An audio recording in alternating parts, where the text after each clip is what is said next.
I'm offended by the language of uprising applied to people who are breaking into other black people's stores and looting them. This is a lack of values. And people who are destroying private property, destroying cop cars, in an uprising against what exactly? Ben Shapiro is correct in one sense. The looting and riots aren't uprisings. According to History.com, uprisings are when angry people very violently hurt people. For instance, the Remington insurrection of 1898. Armed white men burned businesses and gunned down dozens in the streets, forced the town mayor to resign along with several other aldermen. In the end, completely seized control of the local government. However, for what reason? I can't imagine. Why would someone with a Lack lack of of values. values do such a thing? It's because black people had power, of course, and the US government allowed exactly this, known as the only successful coup d'etat in American history. That's crazy because I thought racism ended after the Civil War. Or how about the Battle of Blair Mountain, where private detectives harassed workers who wanted to form a union, even assassinating a pro-union lawman, resulting in an army of miners, many who were World War I veterans, attempting to storm Blair Mountain. I can't fathom why would World War I veterans with Lack of no values. values In an at all uprising would against do what such exactly? a Against the thing. black police chief, against a mostly minority police force, against the black mayor, against the black president, against the black attorney general, against the entirely against a city council that is 9 of 15 are black and all 15 are elected Democrats. What is the uprising against? What is it seeking to achieve? If you are in support of this man, you are simply ignorant. Just a quick Google search would tell you why Baltimore was rioting. Oh, I'm just gonna, show you guys how to Google. Oh, don't mind it, it's Wikipedia, but it's just telling you why, Baltimore was rioting. It appears to be because the mistreatment of Freddie Gray in the hands of the police. I mean, that's why they were rioting. Probably what they were seeking to achieve too was, I don't know, civil rights for black people. But let's see what causes riots. Well, poverty, unemployment, poor living conditions, governmental oppression, taxation, whatever, ethnic groups, religions.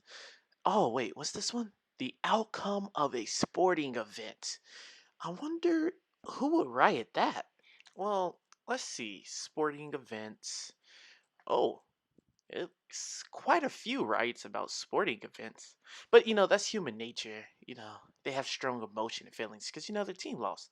What about, oh, are these riots after their team won?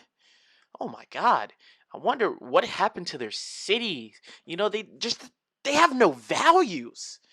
And the fact you said, I don't see or understand what is it seeking to achieve shows you are ignorant.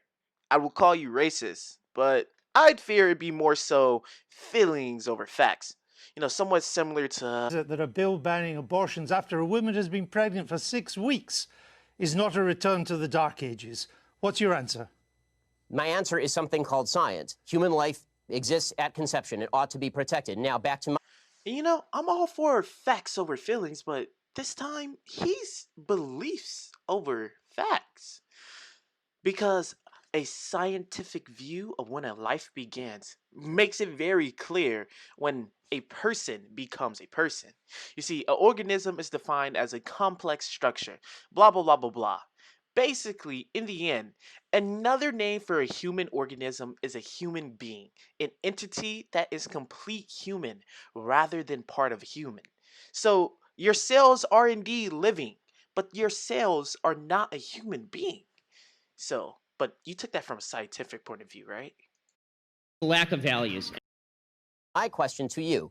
You purport to be an objective journalist. BBC purports to be an objective down-the-middle network. It obviously is not. It never has been. And you as a journalist are proceeding to call one side of the political aisle ignorant, barbaric, and sending us back to the Dark Ages. Why don't you just say that you're on the left? Is this so hard for you? Why can't you just be honest? Mr. Seriously, Shapiro, it's a serious question. Mr. Shapiro, if you only knew how ridiculous that statement is, you would do so.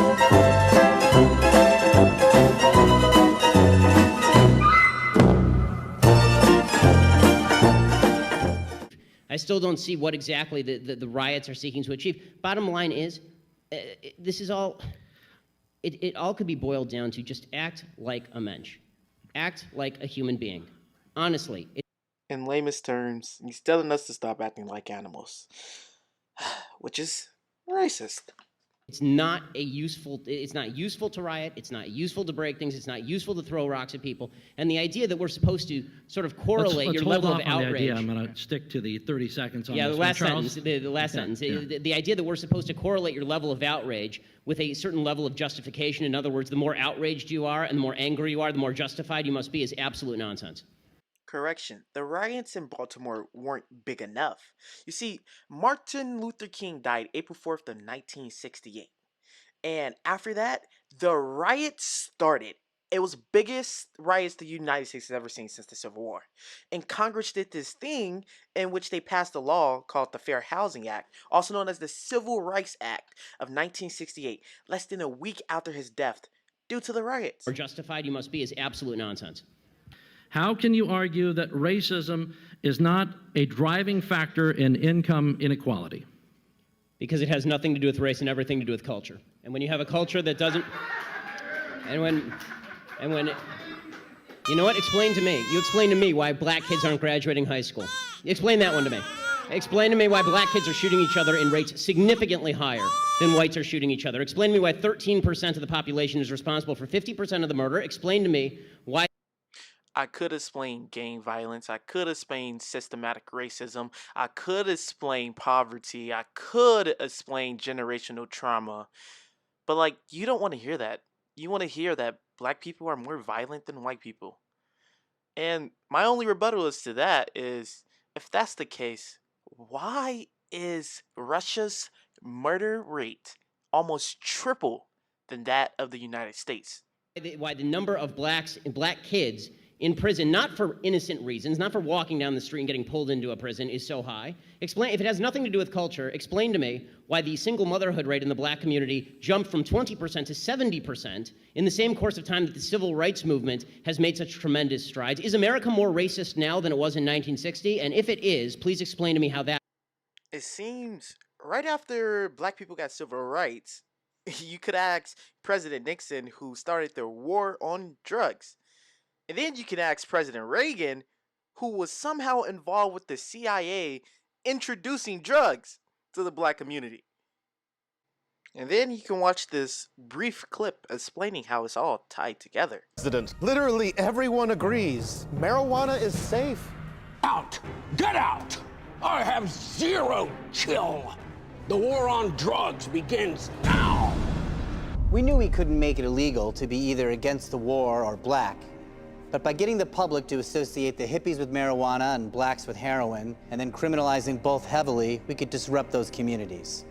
We could arrest their leaders, raid their homes, break up their meetings, and vilify them night after night on the evening news. Did we know we were lying about the drugs? Of course we did. That's a real quote. Yeah, that's a real quote. Nixon started... Is that there's no solution in simply saying there's racism out there. How does that solve anything?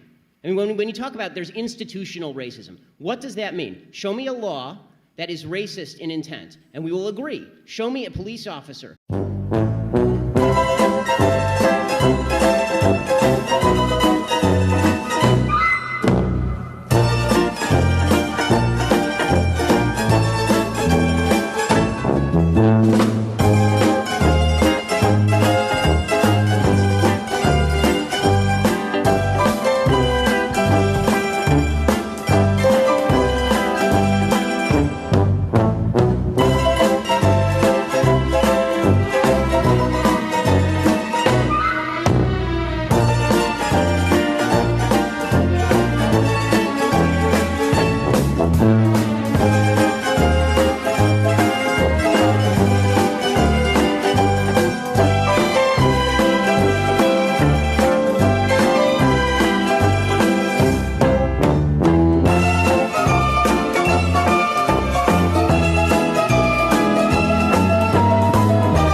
I want to find the people alongside you who think black lives don't matter. I'm still looking for those people. Really. I mean, like, with police, you have a better chance of being shot by police than if you are a young black man.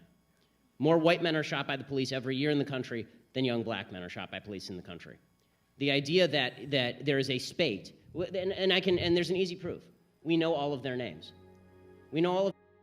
For 60% of the population, yes, white males do get shot more than black males. However, black males are only 13% of the population, and white males only barely double them. To put this in better perspective, a black man is 3 times more likely to be shot and killed by police officers. This is the world that we live in. It's sad. 99% is held accountable, and it's not even about crime. Here lies the names that Ben Shapiro claims that he knows. Here are the people that he only sees as a statistic. These were all the people murdered by police in 2015 alone that were unarmed. What about those who were? Were they all justified?